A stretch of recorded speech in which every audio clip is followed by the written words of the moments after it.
Hi everyone, welcome all of you. Today we will discuss module 5.2.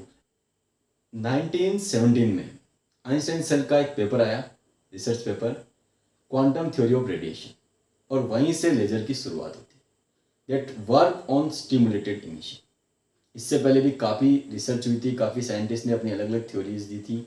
हमें पता है, हम 12th में पढ़ते हैं, Niels Bohr, max Planck, Fermi Dirac, Sommerfeld, सबकी अलग अलग थ्योरीज थी related two atoms. Einstein sir ने 1917 में एक theory the, quantum theory of radiation. Quantum theory of radiation, ये जो फंडामेंटल थ्योरीज थी, इन्हीं के बेसिस पे लेजर वर्क करती। कल के लेक्चर में हमने डिस्कस किया था कि हर एक एटम में कुछ सर्टेन एनर्जी लेवल्स होते हैं, और जो लोवेस्ट एनर्जी लेवल होता है उसको हम बोलते हैं ग्राउंड स्टेट। उसके बाद वाले जो एनर्जी लेवल होते हैं उनको हम बोलते हैं एक्साइटेड स्टेट्स। हर एक एटम ग्राउंड स्टेट में रहना चाहेगा, that is a stable condition. जब भी हम उसको फोटोन या फोनोन देंगे तो वो ग्राउंड स्टेट से एक्साइटेड स्टेट में जाएगा, और एक्साइटेड स्टेट से फोटोन को इमिट करके वापस ग्राउंड स्टेट में आएगा। वो जो फोटोन इमिट होगा उससे हमें जो लाइट मिलती है वो लेजर लाइट भी हो सकती है, ऑर्डिनरी लाइट भी हो सकती है। तो यहाँ पे हम तीनों प्रोसेस को डिस्कस करते हैं, absorption, spontaneous emission and stimulated emission, और इनसे हम एक रिलेशन निकालेंगे, that is called relation between Einstein coefficient.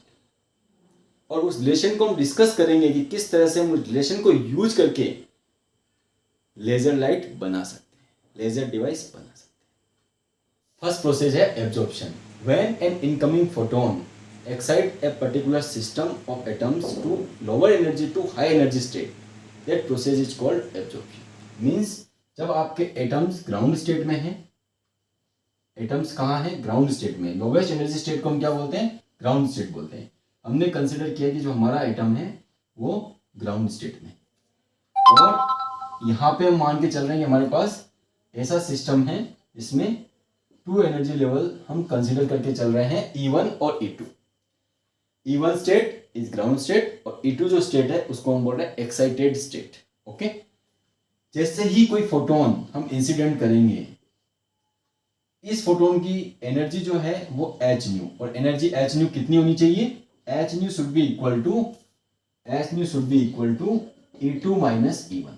जो एनर्जी लेवल का डिफरेंस है, इतनी एनर्जी का फोटोन हम इंसिडेंट करेंगे तो ये एटम ग्राउंड स्टेट से हाई एनर्जी स्टेट में चला जाएगा, ग्राउंड स्टेट से हाई एनर्जी स्टेट में चला जाएगा। ग्राउंड स्टेट में एटम था और यहां से जंप करके ये हाई एनर्जी स्टेट में एक्साइट हो जाएगा, हाई एनर्जी स्टेट में चला जाएगा। This process is called absorption. इस प्रोसेस को हम क्या बोलते हैं? एब्जॉर्प्शन। जब एटम फोटोन से एनर्जी लेके एक्साइट होके ग्राउंड स्टेट से हाई एनर्जी स्टेट में चले जाते हैं, इस प्रोसेस को हम बोलते हैं एब्जॉर्प्शन। फोटोन की डेंसिटी के ऊपर डिपेंड करता है कितने एटम ग्राउंड स्टेट से हाई एनर्जी स्टेट में जाएंगे, और फोटोन की डेंसिटी के जो फॉर्मूला है that we called Planck radiation formula. Planck radiation formula जो है उसके ऊपर डिपेंड करेगा कि कितने फोटोन हम इंसिडेंट करेंगे, 8 pi h nu cube upon c cube divided by e की power h nu upon kt minus 1। इस फॉर्मूले पर डिपेंड करेगा कि कितने एटम लोअर एनर्जी स्टेट से हाई एनर्जी स्टेट में जाएंगे। This formula is a function of frequency. कितने फोटोन हम दे रहे हैं और कितने एटम हाई एनर्जी स्टेट में जा रहे हैं, वो इस फॉर्मूला पे, प्लांक रेडिएशन फॉर्मूला पे डिपेंड करेगा। तो यहाँ पे h न्यू, जितना एनर्जी डिफरेंस है उतनी एनर्जी का फोटोन होना चाहिए पर्टिकुलर एटम के लिए, उसको ग्राउंड स्टेट से हाई एनर्जी स्टेट में एक्साइट करने के लिए। फोटोन भी हम इंसिडेंट कर सकते हैं और फोनोन भी हम इंसिडेंट कर सकते हैं। तो यहाँ पे नंबर ऑफ फोटोन के ऊपर डिपेंड करेगा कितने एटम हाई एनर्जी स्टेट में जाते हैं। हम ये मान के चलते हैं कि ग्राउंड स्टेट में N1 एटम है। क्या मान के हम चलते हैं? ग्राउंड स्टेट में N1 एटम है, और कितना फोटोन हम दे रहे हैं? U new. कितने फोटोन हम दे रहे हैं? U new. इतने फोटोन हम दे रहे हैं, इंसिडेंट कर रहे हैं। Okay, so if we calculate rate of absorption R12, if we calculate the rate of absorption, कितने एटम ग्राउंड स्टेट से हाई एनर्जी स्टेट में जाएंगे, ये किसके ऊपर डिपेंड करेगा? ये डिपेंड करेगा कितने एटम है ग्राउंड स्टेट में, ग्राउंड स्टेट में कितने एटम हैं और कितने फोटोन हम इंसिडेंट कर रहे हैं। ग्राउंड स्टेट में कितने एटम हैं और कितने फोटोन हम इंसिडेंट कर रहे हैं। R12 प्रोपोर्शनलिटी अगर हम हटाएं तो R12 equal to B12 N1 union. Here B12 is Einstein's coefficient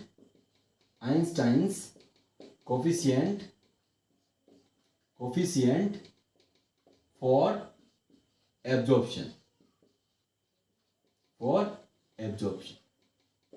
Here B12 is Einstein coefficient for absorption. Absorption के लिए Einstein coefficient है B12. This entire process is known as absorption. ये जो equation आ रही है इसको हम नंबर दे देते हैं 1. This is very important equation, इसको हम आगे यूज करेंगे. This equation is known as the rate of absorption. कितने एटम ग्राउंड स्टेट से फोटोन से एनर्जी लेके एक्साइटेड होके हाई एनर्जी स्टेट में जाएंगे. ये किसके ऊपर डिपेंड करेगा? ये डिपेंड करेगा नंबर ऑफ एटम पे और कितने फोटोन हम इंसिडेंट कर रहे हैं. Okay, this first process is called absorption. Second process discuss कर. Second process is spontaneous emission.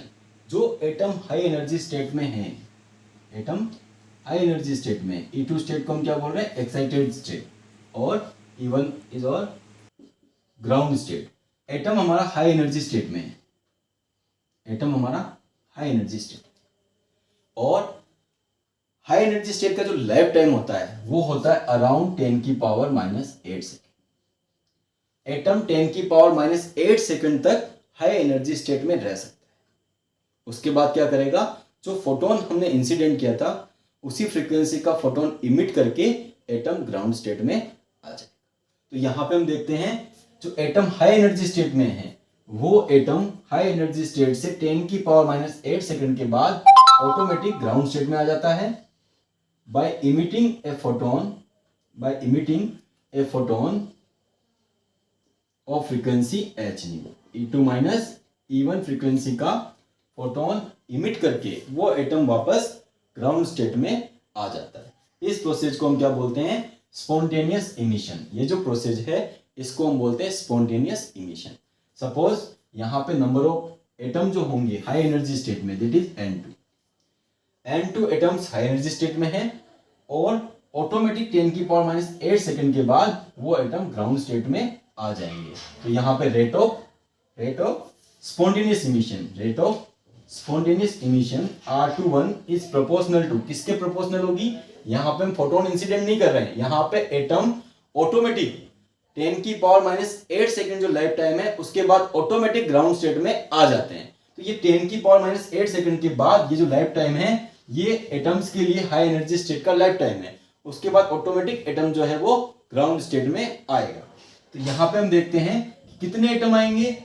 N2. जितने हाई एनर्जी स्टेट में होंगे उतने आएंगे. N1 पे डिपेंड नहीं करेगा. किस पे डिपेंड करेगा? N2 पे. सो R21 is equal to A21 N2. A21 जो है that is Einstein coefficient for spontaneous emission. A21 is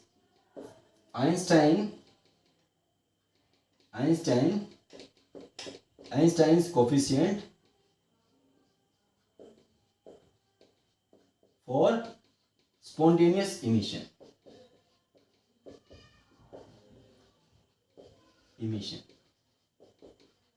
Spontaneous emission. A21 is Einstein coefficient for spontaneous emission. This is called spontaneous emission. Automatic, अपने आप atom high energy state से lower energy state में आ रहा है. इस process को हम क्या बोलेंगे? Spontaneous emission. एंड जो ऑर्डिनरी लाइट और ट्यूबलाइट होती है वो इसी प्रिंसिपल पे काम करती है. ये जो फोटोन होता है ये इनकोहेरेंट होता है, मींस आर्बिट्ररी डायरेक्शन में निकलता है. इसकी डायरेक्शन होती है वो आर्बिट्ररी होती है, किसी भी डायरेक्शन में फोटोन रिलीज हो सकते हैं. तो जितने भी फोटोन निकलते हैं वो अलग अलग डायरेक्शन में निकलते हैं. तो जो हमें लाइट दिखाई देती है वो इनकोहेरेंट होती है, कोहेरेंट नहीं होती।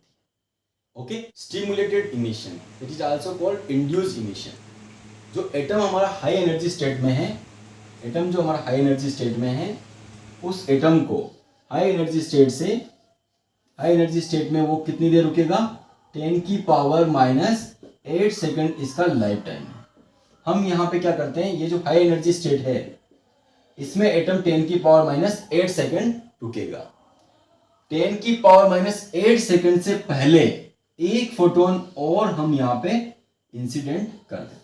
क्या कर रहे हैं हम, स्टिमुलेटेड इमिशन में ये जो एटम हाई एनर्जी स्टेट में है इसको स्टिमुलेट कर रहे हैं। इसको हम ये कह रहे हैं कि आप 10⁻⁸ सेकंड के बाद ग्राउंड स्टेट में आओगे, बट हम फोटोन इंसिडेंट करके इस एटम को 10⁻⁸ सेकंड से पहले ग्राउंड स्टेट में लेके आते हैं। कैसे लेके आते हैं, जैसे ही हम फोटोन इंसिडेंट करते हैं h न्यू फ्रीक्वेंसी का, ये एटम इसके इलेक्ट्रिक और मैग्नेटिक फील्ड के वाइब्रेशन की वजह से ग्राउंड स्टेट में आ जाता है। बट यहां पे हमें एक फोटोन नहीं मिलके 2 फोटोन मिलते हैं। एक फोटोन तो जो हमने इंसिडेंट किया और एक फोटोन की जो एनर्जी इसके पास थी, तो हमें आउटपुट में 2 फोटोन्स मिलते हैं और दोनों आपस में क्या होते हैं, कोहेरेंट होते हैं। दोनों आपस में कोहेरेंट होती है। ये जो लाइट हमें मिलती है ये पोलराइज एंड कोहेरेंट होती है, हाईली कोहेरेंट होती है। और लेजर इसी प्रिंसिपल पे वर्क करती है, स्टिमुलेटेड इमिशन। क्या करते हैं हम, एटम जब हाई एनर्जी स्टेट में है उसको हम एक फोटोन इंसिडेंट करके लोअर एनर्जी स्टेट में लेके आते हैं, स्टिमुलेट करते हैं, इंड्यूस करते हैं। वो नहीं आ रहा है ग्राउंड स्टेट में, 10⁻⁸ सेकंड के बाद आएगा, बट एक फोटोन इंसिडेंट करके उसको हम ग्राउंड स्टेट में लेके आते हैं। इसके इलेक्ट्रिक और मैग्नेटिक फील्ड के वाइब्रेशन की वजह से ये एटम ग्राउंड स्टेट में आ जाता है। इस प्रोसेस को हम बोलते हैं stimulated emission. And laser light work on this principle. क्यों, क्योंकि इसमें हमें कोहेरेंट लाइट मिलती है। इससे पहले वाले में कौन सी मिल रही थी, इनकोहेरेंट। यहां हमें कौन सी मिलती है, कोहेरेंट, हाईली डायरेक्शनल। अगर हम यहाँ पे कैलकुलेट करें, हाई एनर्जी स्टेट में N2 एटम है, तो रेट ऑफ स्टिमुलेटेड इमिशन कितनी होगी, it is proportional to photon आप दे रहे हो, कितने फोटोन दे रहे हो उसके ऊपर डिपेंड करेगा, नंबर ऑफ फोटोन पे डिपेंड करेगा, और कितने एटम हाई एनर्जी स्टेट में है उस पर डिपेंड करेगा। प्रोपोर्शनलिटी का हम चिन्ह हटाते हैं, क्या आएगा देखो, R21 stimulated that is equal to B21 N2 U. B21 N2 U. This is the formula for rate of stimulated emission. This is equation number 3. Here B21 is Einstein coefficient for stimulated emission. B2 क्या है यहाँ पे, Einstein coefficient for stimulated emission. ये जो 3 process है इसी पे laser light work करती है। अब यहाँ जो ये आइंस्टाइन कोफिशिएंट आ रहे हैं इनमें हम रिलेशन कैलकुलेट कर सकते हैं। इनके बीच में एक रिलेशन होता है, that relation we have to derive. Okay, so उसका डेरिवेशन हम यहाँ पे करते हैं, relation between Einstein coefficients. Einstein coefficients जो है उनमें क्या रिलेशन होता है उसके लिए डेरिवेशन करेंगे, बहुत इंपॉर्टेंट डेरिवेशन है, एग्जाम में भी आता है। हमने देखा कि जो एब्जॉर्प्शन है, रेट ऑफ एब्जॉर्प्शन है और रेट ऑफ इमिशन है अंडर थर्मल इक्विलिब्रियम कंडीशन में जो रेट ऑफ एब्जॉर्प्शन होता है that is equal to rate of emission. Under thermal equilibrium condition the rate of absorption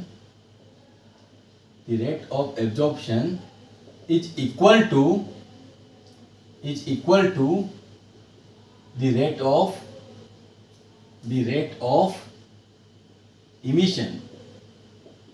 Under thermal equilibrium condition, the rate of absorption is equal to the rate of emission. So R12 that is equal to R21 spontaneous plus R21 stimulated. This is equation number 4. R12 rate of absorption that is given by N1, that is given by B12 N1 U nu. Rate of spontaneous emission is given by A21 N2. rate of stimulated emission is given by B21 N2 u nu. This is equation number 5. यहां जो ये coefficient आ रहे हैं A21 और B21, इनके बीच में हमें relation calculate करना है। तो इसको आगे डिराइव करने से पहले आपको एक फॉर्मूला याद रखना है, it is Planck radiation formula, u nu equal to 8 pi h nu cube divided by c cube and divided by e की power h nu upon kt minus 1। ये फॉर्मूला आपको याद रखना है, क्योंकि इसी टर्म में इसी फॉर्मूले में यू न्यू, यहाँ यू न्यू इक्वल टू क्या लिखा हुआ है 8 pi h nu cube upon c cube e की power h nu upon kt minus 1। इसी तरह का एक फॉर्मूला इस इक्वेशन को यूज करके हम निकालेंगे, फिर उस इक्वेशन को और इस इक्वेशन को कंपेयर करके आइंस्टाइन कोफिशिएंट में रिलेशन निकालेंगे। तो यहाँ पे हम देखते हैं कि ये जो हमने लिखा है rate of absorption equal to rate of emission, ये जो इक्वेशन आ रही है, ये जो कंडीशन आ रही है, इसको कन्वर्ट करना है इस फॉर्मूले में। कैसे कन्वर्ट करेंगे? ये जो टर्म है इसको हम इधर लेते हैं, देखो क्या होगा, B12 N1 u nu minus B21 N2 u nu equal to A21 N2। यहां से आप u न्यू जो है वो कॉमन ले लो, क्या हो जाएगा, u न्यू कॉमन लेंगे तो B12 N1 minus B21 N2 equal to A21 N2। ये जो टर्म है इसको हम इससे डिवाइड कर देते हैं, तो u न्यू की वैल्यू क्या आ जाएगी, u nu equal to A21 N2 divided by A21 N2 divided by B12 N1 minus B21 N2।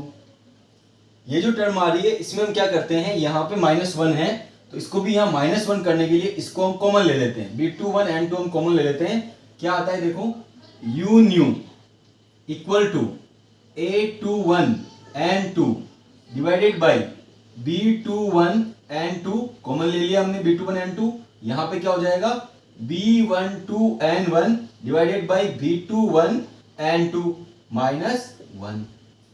N2 से N2 आपका क्रॉस हो जाएगा, यहाँ पे कंडीशन आपकी आ जाएगी, यहाँ पे जो कंडीशन है u न्यू की जो वैल्यू है वो u न्यू की वैल्यू आपकी आएगी A21 divided by B21 divided by B12 N1 divided by B21 N2 minus 1।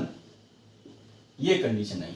अब इस इक्वेशन को अगर अभी हम कंपेयर करें तो अभी हम देखते हैं कि यहाँ पे B12 N1 B21 N2 आ रहा है, यहाँ पे e की power h nu upon kt आ रहा है, यहाँ पे A21 B21 आ रहा है, यहाँ पे 8 pi h nu cube upon c cube आ रहा है। तो यहाँ पे हम क्या करते हैं, this is equation number 6। Equation number 6 जो है इसमें हम ये मानते हैं according to Einstein time reversal symmetry, according to Einstein time reversal symmetry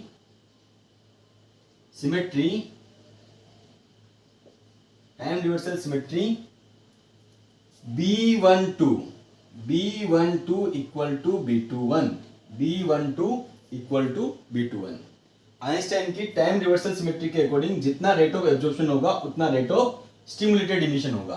तो B12 जो कोफिशिएंट है वो इक्वल रहेंगे, तो यहाँ पे हम इनको इक्वल कर देते तो क्या होगा, ये दोनों आपस में क्रॉस हो जाएंगे और u न्यू की वैल्यू हमारे पास आएगी u nu equal to A21 upon B21 divided by N1 upon N2 minus 1,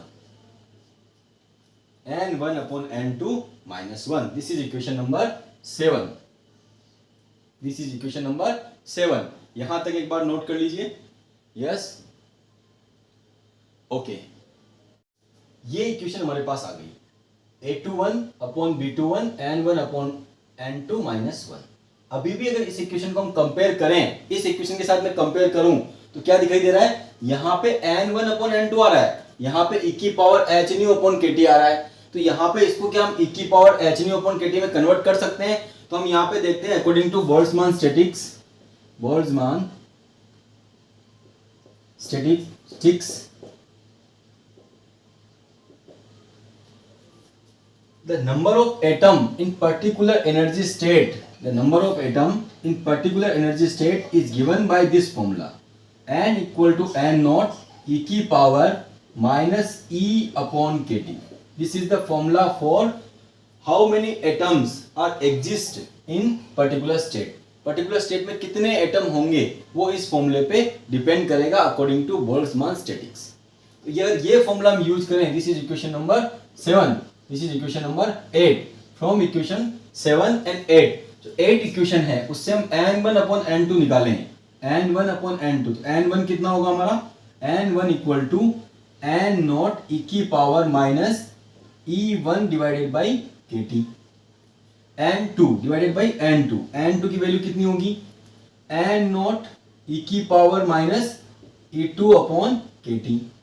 ये ऊपर चला जाएगा, ये क्रॉस हो जाएगा, क्या हो जाएगा, e की पावर, ये ऊपर गया e की पावर e2 प्लस हो जाएगा ये e2 minus e1 upon kt. e2 minus e1 कितना होता है, e की power h nu upon kt. तो n1 अपॉन n2 को हम क्या लिख सकते हैं, e की power h nu upon kt. ये लिख देते हैं यहाँ पे. u न्यू का फॉर्मूला हमारा क्या आ जाएगा, u न्यू का फॉर्मूला हमारा जाएगा a21 upon b21 divided by e की power h nu upon kt minus 1. अब इन दोनों को कंपेयर करें, अब इस फॉर्मूले को इस फॉर्मूले को कंपेयर करें तो हम क्या देखते हैं, this is the Planck radiation formula. तो अकॉर्डिंग टू